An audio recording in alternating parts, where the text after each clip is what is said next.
Assalamualaikum warahmatullahi wabarakatuh. Waalaikumsalam warahmatullahi wabarakatuh. Allahu Akbar, Allahu Akbar, Allahu Akbar, Allahu Akbar, Allahu Akbar, Allahu Akbar, Allahu Akbar, Allahu Akbar, Allahu Akbar, Allahu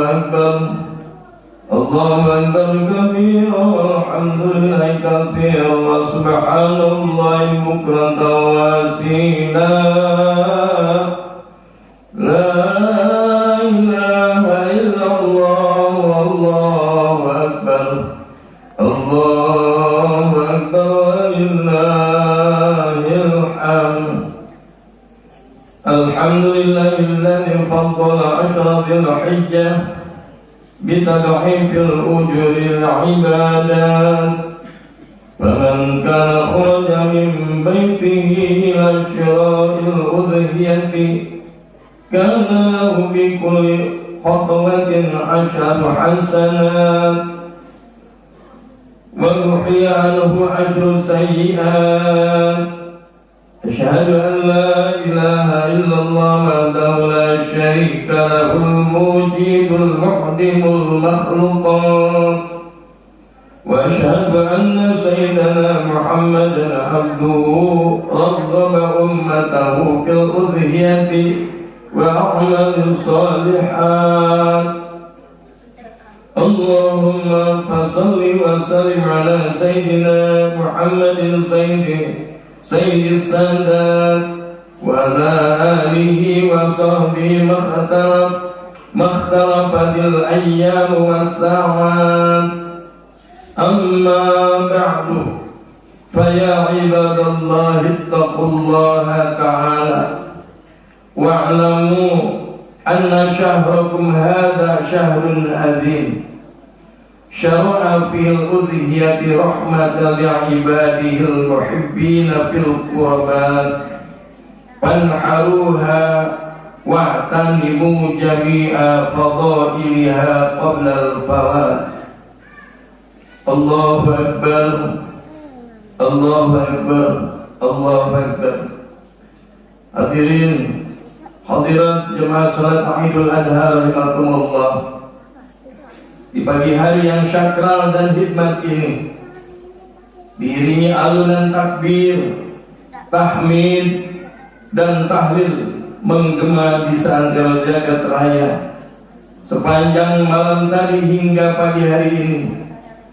Sungguh merasuk sukma, menggugah jiwa, membangkitkan nurani, menyadarkan jiwa-jiwa mereka yang lalai akan kemahabesaran dan keagungan Allah Azza wa Jalla yang telah menganugerahkan karunia-Nya kepada kita, khususnya kaum muslimin, dengan kenikmatan yang tidak terhitung banyaknya dan tidak seorang pun dapat menghitungnya. Wa in ta'uddu ni'matallahi la tuhsuha. Jika kamu menghitung nikmat Allah, niscaya kamu tidak akan pernah mampu menghitungnya. Allahu Akbar, Allahu Akbar, walillahil hamd. Hadirin jemaah salat Jumat rahimakumullah. Seluruh kaum muslimin di berbagai belahan dunia pada saat ini sama dengan kita. Mereka sedang merasakan dan meluapkan kegembiraannya karena dapat merayakan hari besar Islam, yaitu hari raya Idul Adha 10 Zulhijjah 1445 Hijriah, bertepatan dengan tanggal 17 Juni 2024. Ungkapan kegembiraannya tidaklah diluapkan dengan nyanyian yang suara merdu mendayu-dayu, tarian yang gemulai diiringi musik yang syahdu, melainkan dengan mengagungkan, memuliakan asma Allah yang maha besar, dengan mengumandangkan takbir, tahlil, tahmid dan bertasbih. Kita semuanya menyadari bahwa manusia itu adalah makhluk lemah, dhaif di hadapan Allah Subhanahu wa ta'ala, pencipta alam semesta dengan segala isinya. Sebagai makhluk yang dhaif, makhluk yang hina di hadapan Allah Subhanahu wa ta'ala, kita hanya dapat berharap dan memohon pertolongan serta kasih sayangnya. Semoga perjalanan hidup kita di dunia ini hingga di akhirat kelak mendapatkan keselamatan, kebahagiaan, serta dijauhkan dari siksa api neraka. Amin ya Allah ya Rabbal Alamin. Allahu Akbar, Allahu Akbar, Allahu Akbar, walillahil hamd. Idul Adha adalah merupakan momen yang sangat istimewa bagi syiar Islam, di mana seluruh dunia Islam merayakan hari raya Idul Adha bersamaan waktunya dengan para jemaah haji yang sedang melaksanakan rangkaian ibadah haji di Mekah Al-Mukarramah. Ibadah haji merupakan pelaksanaan rukun Islam yang kelima. Seorang ulama bernama Muhammad Saltut menyatakan bahwa pada saat ini dalam waktu yang bersamaan serentak dilakukan dua macam ritual, yaitu di tanah suci Makkah Al-Mukarramah yang berpusat di Baitullah dilakukan ritual rangkaian ibadah haji berupa tawaf ifadah bagi mereka yang tanajud. Setelah mereka melakukan tawaf di padang Arafah pada tanggal 9 Zulhijjah kemarin, yang diikuti jutaan manusia yang datang dari berbagai penjuru dunia. Sedangkan bagi jemaah haji yang ingin menyelesaikan melempar jumrah Aqabah tanggal 10 Zulhijjah, tanggal 11 dan 12 Zulhijjah, mereka tetap berada di Mina untuk melempar jumrah ula, wusta dan jumratul Aqabah. Selanjutnya mereka kembali ke Mekah untuk melakukan tawaf ifadah, sa'i di Mas'ah, dan berakhir dengan melaksanakan tahallul tsani yang ditandai dengan menggunting rambut. Maka selesailah sudah rangkaian ibadah haji bagi jemaah yang bersangkutan. Sedangkan bagi jemaah haji yang dijadwalkan nafar tsani di tanggal 13 Zulhijjah masih tetap berada di Mina dan diharuskan melempar jumrah ula, wusta dan jumratul Aqabah. Baru mereka kembali ke Makkah untuk melaksanakan tawaf ifadah, sa'i di Mas'ah, dan berakhir dengan tahallul yang ditandai dengan menggunting rambut. Itulah prosesi pelaksanaan ibadah haji sebagaimana yang difirmankan Allah Subhanahu wa ta'ala di dalam Al-Qur'anul Karim surat Al-Hajj ayat 27. Wa'adzin fin nasi bil haqqi ya'tuka rijalan wa 'ala kulli dhamirin ya'tina min kulli fajjin amiq liyashhadu manafi'a lahum. Dan berserulah kepada manusia untuk mengerjakan haji. Niscaya mereka akan datang kepadamu dengan berjalan kaki dan mengendarai unta yang kurus yang datang dari segenap penjuru yang jauh. Allahu Akbar, Allahu Akbar, Allahu Akbar, walillahil hamd. Bagi kita kaum muslimin yang berada di tanah air, hari ini tanggal 10 Zulhijjah, bersama-sama merayakan hari raya Idul Kurban, hari yang penuh dengan kebahagiaan, penuh dengan keberkahan. Selain bisa berkumpul bersama sanak keluarga, kita pun dapat bersama-sama menunaikan ibadah sholat Idul Adha di Masjid Islahul Ummah ini. Dan insya Allah setelahnya nanti kita akan bersama-sama menyaksikan satu prosesi ibadah penyembelihan hewan kurban. Pelaksanaan ibadah kurban pada dasarnya berakar dari 3 profil manusia teladan. Beliau adalah Nabi Ibrahim alaihissalam, Siti Hajar istrinya, dan putranya Ismail alaihissalam, di mana mereka mendapatkan perintah dari Allah Subhanahu wa ta'ala yang amat berat, dan tidak pernah terjadi pada nabi-nabi lain maupun umat lainnya, yaitu perintah untuk menyembelih putranya sendiri. Menurut riwayat, perintah itu berangkat dari kehendak Allah Subhanahu wa Ta'ala yang ingin menguji keimanan Nabi Ibrahim alaihissalam, yang dikenal sangat patuh terhadap perintah Allah Subhanahu wa Ta'ala dan dermawan yang sangat hebat dan luar biasa, sehingga beliau mendapat gelar Khalilullah, kekasih Allah. Menurut satu riwayat, beliau Nabi Ibrahim alaihissalam bersedia menyodakohkan apa saja yang dimilikinya demi mengabdikan dirinya ke hadirat Allah Subhanahu wa Ta'ala. Sampai-sampai suatu ketika muncul satu pernyataan beliau bahwa jangankan harta benda yang harus didermakan demi mengabdikan diri kepada Allah Subhanahu wa Ta'ala, andaikan saja beliau dikaruniai seorang anak, lalu beliau diperintahkan untuk mengorbankannya demi pengabdian kepada Allah, Zat yang Maha Pemurah, niscaya akan beliau laksanakan dengan penuh keikhlasan. Akhirnya setelah Nabi Ibrahim alaihissalam dikaruniai putra yang sangat disayanginya, ketika sedang lucu-lucunya, maka turunlah perintah dari Allah Subhanahu wa Ta'ala agar beliau menyembelih putranya Ismail alaihissalam yang rupawan, yang sempat ada keraguan pada diri Nabi Ibrahim alaihissalam pada mulanya mengenai perintah tersebut yang diperolehnya melalui mimpi.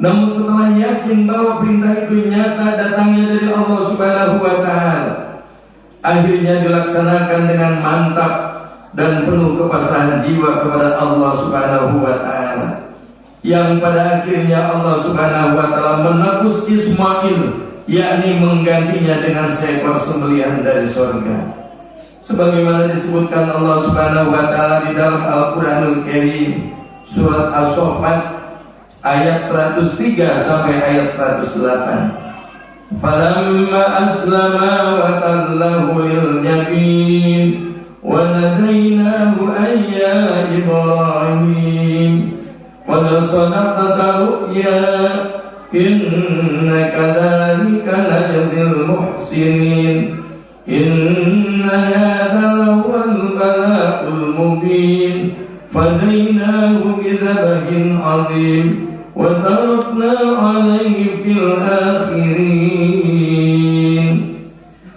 Tatkala keduanya telah berserah diri dan Ibrahim membaringkan anaknya atas pelipisnya, nyatalah kesabaran keduanya dan kami panggil dia, hai Ibrahim, sesungguhnya kamu telah membenarkan mimpi itu.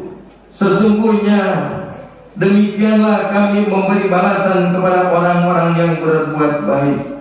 Sesungguhnya ini benar-benar satu ujian yang nyata, dan kami tebus anak itu dengan seekor sembelihan yang besar. Kami abadikan untuk Ibrahim itu pujian yang baik di kalangan orang-orang yang datang kemudian. Allahu Akbar, Allahu Akbar, Allahu Akbar, walillahil hamd. Dari peristiwa besar yang terjadi pada Nabi Ibrahim alaihissalam dan putranya Ismail alaihissalam, ribuan tahun yang silam peristiwa itu dilestarikan baginda Nabi besar Muhammad sallallahu alaihi wasallam dan disyariatkan bagi seluruh umat beliau, sebagaimana firman Allah Subhanahu wa Ta'ala di dalam surat Al-Kautsar ayat 1 sampai dengan 3. Inna a'tainakal kautsar fasalli li rabbika wanhar inna syani'aka huwal abtar. Sesungguhnya kami telah memberikan kepadamu nikmat yang banyak, maka dirikanlah sholat karena Tuhanmu dan berkurbanlah. Sesungguhnya orang-orang yang membenci kamu, dialah yang terputus dari rahmat Allah. Dilihat dari dimensi kemanusiaan pada penyembelihan hewan kurban, terlihat nilai-nilai kesalehan sosial dengan pembagian daging hewan kurban kepada fakir miskin. Mereka sangat membutuhkan uluran tangan untuk menyambung kehidupannya. Sudah barang tentu nilai pahala kebaikan yang tak terhingga banyaknya bagi mereka yang melaksanakan kurban sebagai wujud syukur nikmat yang telah Allah anugerahkan kepadanya. Namun demikian, dimensi ini pun tidak akan memiliki nilai apa-apa di hadapan Allah Subhanahu wa Ta'ala manakala tidak disertai dengan refleksi nilai-nilai ketakwaan kehadirat Allah Subhanahu wa Ta'ala. Artinya, bentuk solidaritas sosial yang diwujudkan melalui penyembelihan hewan kurban itu dilakukan hanya untuk memenuhi perintah Allah Subhanahu wa Ta'ala dan Rasulnya, serta diniatkan hanya untuk mencari ridha Allah Subhanahu wa Ta'ala dengan penuh keikhlasan, dan tidak sama sekali dimaksudkan untuk mencari popularitas, untuk mendapatkan sanjungan, advis dan pujian dari orang lain. Karena yang akan sampai kepada Allah Subhanahu wa Ta'ala bukan darah dan daging hewan kurban itu, melainkan nilai-nilai ketakwaannya. Sebagaimana Allah Subhanahu wa Ta'ala berfirman, la yanalallaha luhumuha wala dima'uha walakin yanaluhu taqwa minkum. Daging-daging unta, daging-daging hewan kurban sembelihan dan darahnya itu sekali-kali tidak dapat mencapai keridhaan Allah, tetapi ketakwaan daripada kamulah yang dapat mencapainya. Pendistribusian daging kurban kepada mereka yang berhak menerimanya juga mengandung implikasi makna sebagai terapi psikologis atas kesenjangan sosial dalam kehidupan ini di antara mereka yang hidupnya penuh dengan keterbatasan dengan orang-orang yang hidupnya sudah berkelebihan dan serba berkecukupan. Ibadah kurban adalah sebagai wahana penghubung yang dilandasi pada rasa kemanusiaan sehingga dapat menumbuhkan kasih antara sesama. Inilah ibadah yang mencerminkan pesan Islam, di mana manusia dapat dekat dengan Tuhannya bila ia mendekati saudara-saudaranya yang berkekurangan, yang berada dalam garis kemiskinan, bahkan mereka hidup di bawah garis kemiskinan. Demikianlah masyaallah muslimin rahimakumullah, khutbah singkat yang dapat Khatib sampaikan. Semoga segala bentuk peribadatan kita senantiasa diterima Allah Subhanahu wa Ta'ala. Mudah-mudahan Allah selalu menganugerahkan rahmat dan berkahnya kepada kita semua untuk dapat menggapai hidup bahagia, hidup selamat dan sejahtera di dunia ini sampai di akhirat kelak. Amin ya Allah ya Rabbal Alamin. Ja'alallahu wa iyyakum minal mu'minina al-kamilina al-mu'addina liwajibatihim al-mukhlisin. A'udzu billahi minasyaitonir rajim. Wa'adhin bin nasi bil hajji ya'tuka rijalan wa 'ala kulli dhamir ya'tina min kulli fajrin amik wa yashhadu manafi'a lahum wa yadhkuru ismallahi fi ayyamin ma'lumat ala ma razaqahum min bahimatil an'am fakulu minha wa at'imul ba'isal fakir wa qur rabbi ighfir warham wa anta arhamur rahimin.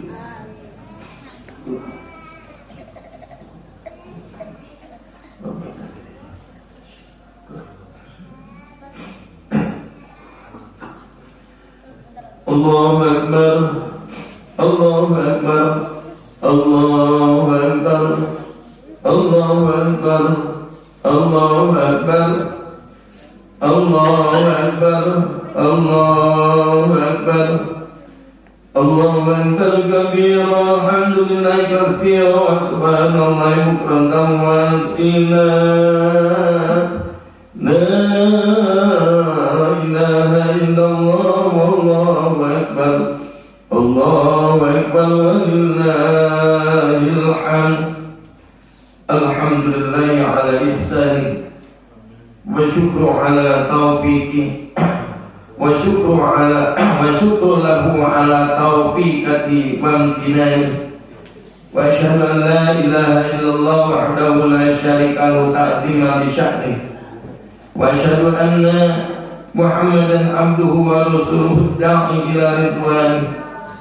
Allahumma shalli ala abdika wa rasulika Sayyidina Muhammad wa ala alihi wa ashabihi wa sallim tasliman katsira. Amma ba'du. Fa ya ayyuhan nasu taqullah فيا أيها الناس اتقوا الله فيا أيها الناس اتقوا الله فيما أمر وانتهوا بما نهى وجزر واعلموا أن الله أمركم بأمر بدأ فيه بنفسه وثنى بملائكته. قال الله تعالى في كتابه الكريم إن الله وملائكته يصلون على النبي يا أيها الذين آمنوا صلوا عليه وسلموا تسليما. اللهم صل وسلم على سيدنا محمد وعلى آل سيدنا محمد وعلى أنبيائك ورسولك وملائكتك المقربين. وارض اللهم عن الخلفاء الراشدين المهديين أبي بكر وعمر وعثمان وعلي وأن بقية الصحابة والتابعين والتابعين لهم بإحسان إلى يوم الدين وارض عنا معهم برحمتك يا أرحم الراحمين. اللهم اغفر للمؤمنين والمؤمنات والمسلمين والمسلمات الأحياء منهم والأموات. اللهم أعز الإسلام والمسلمين وأذل الشرك والمشركين وانصر عبادك الموحدين وانصر من نصر الدين واخذل من خذل المسلمين ودمر أعداء الدين واهلك الكفرة والمبتدعة والمشركين وأعل كلمتك إلى يوم الدين.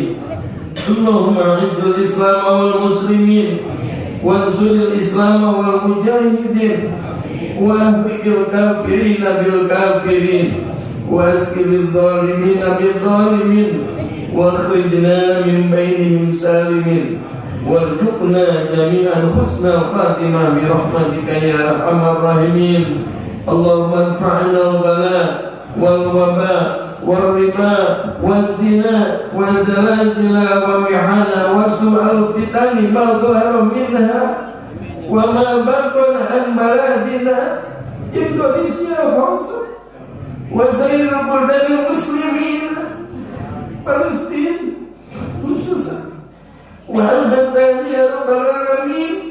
ربنا آتنا في الدنيا حسنة وفي الآخرة حسنة وقنا عذاب النار ربنا ظلمنا أنفسنا فإن لم تغفر لنا وترحمنا لنكونن من الخاسرين والحمد لله رب العالمين.